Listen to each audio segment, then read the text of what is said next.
Arbitration agreement बनाना कोई formality नहीं होती, क्योंकि ये एक लीगल इंस्ट्रूमेंट है जो ये डिसाइड करता है कि कोई भी डिस्प्यूट अगर आपका फ्यूचर में होता है तो वो स्मूथली आगे बढ़ेगा या प्रोसीजरल इशू की वजह से बीच में ही कोलैप्स हो जाएगा।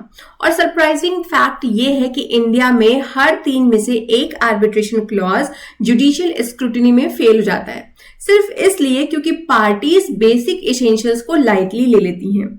आज एक एडवोकेट के पर्सपेक्टिव से मैं आप लोगों को कुछ एसेंशियल्स बताने जा रही हूं जो एक आर्बिट्रेशन एग्रीमेंट को चैलेंज प्रूफ बनाते हैं और आप उन एग्रीमेंट के माध्यम से कोर्ट रूम में आराम से डिफेंड कर सकते हैं और ट्रिब्यूनल में कॉन्फिडेंटली रिलाई कर सकते हैं। हेलो एंड नमस्कार, मेरा नाम समृद्धि मिश्रा है। मैं आप सभी का स्वागत करती हूँ हमारे प्लेटफॉर्म लीगल सरोमा the aromatic world of law में।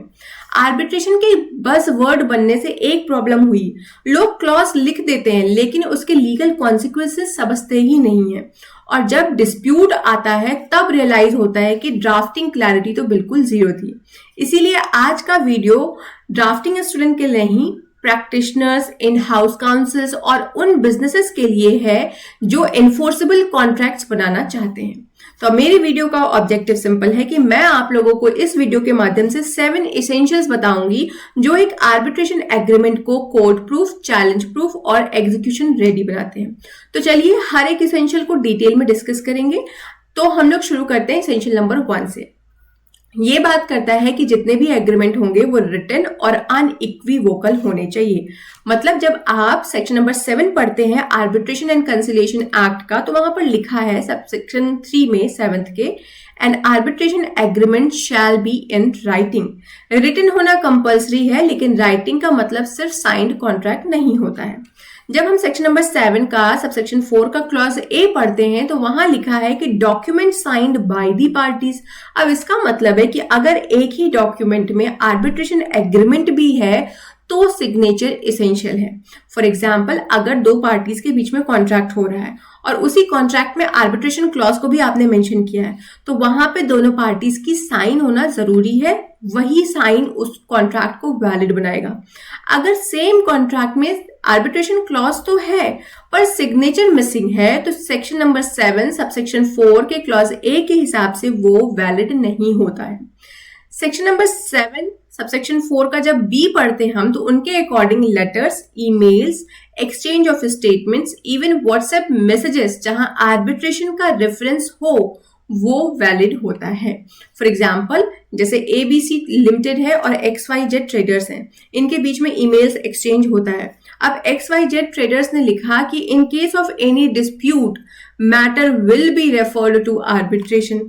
ABC ने बोला कि हाँ ठीक है, आई एग्री टू दिस। तो ये क्या हुआ, यहाँ पे जो भी उन्होंने स्टेटमेंट एक्सचेंज किए वो दिखाता है कि वैलिड आर्बिट्रेशन एग्रीमेंट है। इवन यहाँ पे सिग्नेचर्स नहीं है दोनों पार्टीज की, क्योंकि यहाँ सिग्नेचर को कंपल्सरी नहीं कर रहे हैं, बिकॉज वैलिडिटी जो है वो एक्सचेंज ऑफ कम्युनिकेशन से अराइज होती है, सिग्नेचर से नहीं। ये कौन बता रहा है? सेक्शन नंबर 7 सबसेक्शन 4 का क्लॉज बी बताता है। लेकिन आपके लिए एक टिप है कि अगर आप आर्बिट्रेशन एग्रीमेंट ड्राफ्ट करते हैं तो may refer to arbitration, may word को यूज ना करें। दिल्ली हाईकोर्ट ने बार बार होल्ड किया है कि uncertain intention is equal to invalid clause.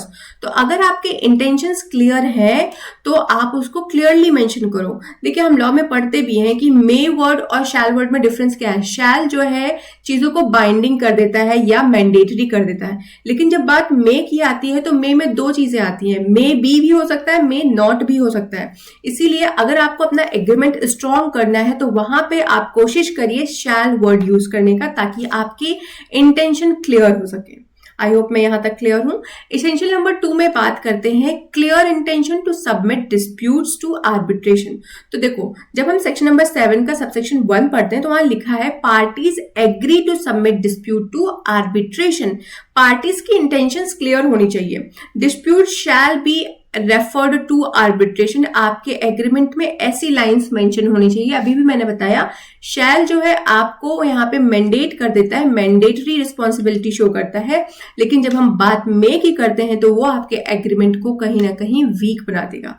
एक केस था इसमें, जगदीश चंद्र वर्सेस रमेश चंद्र, जिसमें कहा गया था सुप्रीम कोर्ट द्वारा कि अगर इंटेंशन मैंडेटरी नहीं है या क्लियर नहीं है तो वैलिड एग्रीमेंट बन ही नहीं सकता। अगर आपको वैलिड आर्बिट्रेशन एग्रीमेंट बनाना है तो आपकी इंटेंशंस में क्लैरिटी होना चाहिए। जैसे मान लेते हैं आपने लिख दिया अपने आर्बिट्रेशन एग्रीमेंट में कि in case of dispute parties may consider arbitration. अब मे के साथ दो चीजें होती है, may be may not be. तो यहाँ कोर्ट में आप फेल हो जाओगे क्योंकि यहाँ पे आपका जो आर्बिट्रेशन क्लॉज है वो काफी वीक है। आपको उसे स्ट्रांग बनाने के लिए क्या यूज करना पड़ेगा? All disputes arising out of this contract shall be referred to arbitration। ये क्या बता रहा है कि ये आपका एग्रीमेंट को वैलिड भी करता है और उसे इन्फोर्सेबल भी बनाता है। आई होप मैं क्लियर हूं। एसेंशियल नंबर 3 में बात होती है scope of disputes must be defined. तो कौन से डिस्प्यूट्स आर्बिट्रेशन में आप लेकर जाएंगे? All disputes, specific disputes, future disputes. तो कौन से डिस्प्यूट्स लेकर जाना ये भी क्लियर होना चाहिए और इसकी क्लैरिटी मैंडेटरी है, क्योंकि सेक्शन नंबर जब 7 का सबसेक्शन 1 हम पढ़ते हैं तो वहां बात होती है कि हम फ्यूचर डिस्प्यूट्स को भी कवर कर रहे हैं। फॉर एग्जाम्पल अगर आपने लिखा स्ट्रॉन्ग आर्बिट्रेशन एग्रीमेंट बनाने के लिए आपको लिखना चाहिए all disputes arising out of this contract including interpretation, performance, breach and termination shall be referred to arbitration. तो ये ब्रॉड भी है, सेफ भी है। जितना ब्रॉड स्कोप होगा उतना लिटिगेशन का चांस कम होगा और क्लैरिटी भी प्रॉपर रहेगी और ये आपके एग्रीमेंट को स्ट्रांग बनाता है। एसेंशियल नंबर 4 में बात होती है कि parties must be certain and identifiable. Arbitration agreement तभी एनफोर्सेबल होता है जब पार्टीज क्लियरली आइडेंटिफिएबल हो। अगर पार्टीज एम्बिगुअस हैं तो एग्रीमेंट कोलैप्स हो जाता है। फॉर एग्जाम्पल अगर आपने लिखा कि disputes between buyer and seller shall be arbitrated. अब बायर कौन है, सेलर कौन है, ये आपने मेंशन ही नहीं किया, तो ऐसे जो भी होंगे एग्रीमेंट में क्लॉजेस वो अनडिफाइंड है और वो करेक्ट नहीं है, वो आपके एग्रीमेंट को वीक बनाएगा। करेक्ट और स्ट्रांग बनाने के लिए आपको लिखना चाहिए कि एबीसी प्राइवेट लिमिटेड या XYZ एंटरप्राइज के बीच में अगर कोई भी डिस्प्यूट होगा तो हम उसको कहां लेके जाएंगे? आर्बिट्रेशन में। तो ये क्लियर भी है, ट्रेसेबल भी, एनफोर्सेबल भी है। सुप्रीम कोर्ट ने भी कहा था कि अनसर्टेनिटी जितना शो करोगे वहां पे आपका आर्बिट्रेशन उतना ही कमजोर हो जाएगा और ये डिफीट भी हो सकता है। इसीलिए कॉन्ट्रैक्चुअल सर्टेनिटी होना जरूरी है। अब हम 5th एसेंशियल की बात करेंगे। वहां पे कहा जा रहा है कि appointment mechanism must be clear. तो इसके लिए आपको पढ़ना पड़ेगा section number 10 and section number 11। 10 में बात होती है नंबर ऑफ आर्बिट्रेटर्स के बारे में और 11 में बात होती है अपॉइंटमेंट ऑफ आर्बिट्रेटर्स के बारे में। तो आर्बिट्रेटर कैसे अपॉइंट होगा, कितने आर्बिट्रेटर होंगे, किस अथॉरिटी के थ्रू होगा, ये मैकेनिज्म क्लॉज में क्लियरली मेंशन होना चाहिए। अगर आपने मेंशन नहीं किया तो वहां पे भी इश्यूज हो सकते हैं। अब अच्छा क्लॉज क्या होगा कि आप लिख दो कि इस ट्रिब्यूनल में इतने सोल आर्बिट्रेटर होंगे जिनका ज्वाइंट अपॉइंटमेंट पार्टीज करेगी। अगर पार्टी फेल कर जाती है तो 30 दिन में आर्बिट्रेटर को हाई कोर्ट खुद ही सेक्शन नंबर 11 के तहत अपॉइंट करेगा। यहाँ पे क्या है, क्लैरिटी भी है और ये आपके एग्रीमेंट को एनफोर्सेबल भी बनाएगा, समय और पैसे की बचत भी होगी। प्रॉब्लम तब हो जाएगी जब आप लिख दोगे कि arbitrator will be appointed mutually. अब म्यूचुअली का कोई टाइमलाइन नहीं है तो यहाँ पे डिस्प्यूट तो और बढ़ेगा ही बढ़ेगा, टाइम का भी लॉस होगा। अब हमारे पास एसेंशियल नंबर 6 आता है, वो कहता है कि कंसेंट फ्री होनी चाहिए, कोई कोर्जन, कोई फ्रॉड नहीं होना चाहिए। क्योंकि कॉन्ट्रैक्ट में भी हमने पढ़ा है कि अगर ऐसा कोई भी कॉन्ट्रैक्ट होता है जहां पे कंसेंट फ्री नहीं है तो वो वैलिड नहीं मानते। तो आपको क्या करना पड़ेगा? आर्बिट्रेशन क्लॉज देखिए एक इंडिपेंडेंट एग्रीमेंट होता है। अगर कंसेंट फोर्स या अनइक्वल बार्गेनिंग है तो ये पावर का अब्यूज है, क्लॉज भी चैलेंजेबल बन जाता है। एक केस भी था पर्किंस ईस्टमैन वर्सेस HSCC। यहाँ पे बोला गया था कि अगर आप किसी का यूनिलैटरल अपॉइंटमेंट कर देते हो तो वो इनवैलिड होगा।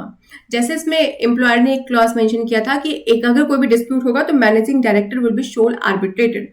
तो सुप्रीम कोर्ट ने कैटेगरिकली स्ट्राइक कर दिया, कहा कि भाई ये नहीं चलेगा, आप यूनिलैटरल अपॉइंटमेंट नहीं कर सकते because it is equal to invalid. फिर आता है हमारे पास लास्ट एसेंशियल जिसमें बोलते हैं कि सिग्नेचर्स और कंडक्ट शोइंग एक्सेप्टेंस। तो जब हम सेक्शन नंबर 7 का सबसेक्शन 4 का क्लॉज C पढ़ते हैं तो वहां बोलते हैं कि exchange of statement of claim and defence. अगर दोनों पार्टीज क्लेम डिफेंस में एक्सेप्ट करने की आर्बिट्रेशन क्लॉज है तो कंडक्ट से एग्रीमेंट वैलिड हो जाता है। यहां आपको सिग्नेचर की कोई आवश्यकता भी नहीं होती है। फॉर एग्जाम्पल, अगर प्लेंटिफ लिख देता है कि एज पर आर्बिट्रेशन क्लॉज, ये डिफेंडेंट ने स्टेटमेंट दे दिया कि यस मैटर इज आर्बिट्रेबल, तो सिग्नेचर्स नहीं भी हो फिर भी वैलिड आर्बिट्रेशन एग्रीमेंट बनता है। तो देखिए, सिंपल वर्ड्स में आर्बिट्रेशन एग्रीमेंट कोई फॉर्मेलिटी नहीं होती है, ये एक बाइंडिंग डिस्प्यूट रेजोल्यूशन मैकेनिज्म होता है। तो अगर आप इन 7 एसेंशियल्स का ध्यान रखें, जो है written intention, defined scope, clear parties, fair appointment, free consent, proper seat और लीगल कंप्लायंस, तो आपका आर्बिट्रेशन एग्रीमेंट वैलिड ही नहीं बल्कि कोर्ट प्रूफ भी बन जाता है।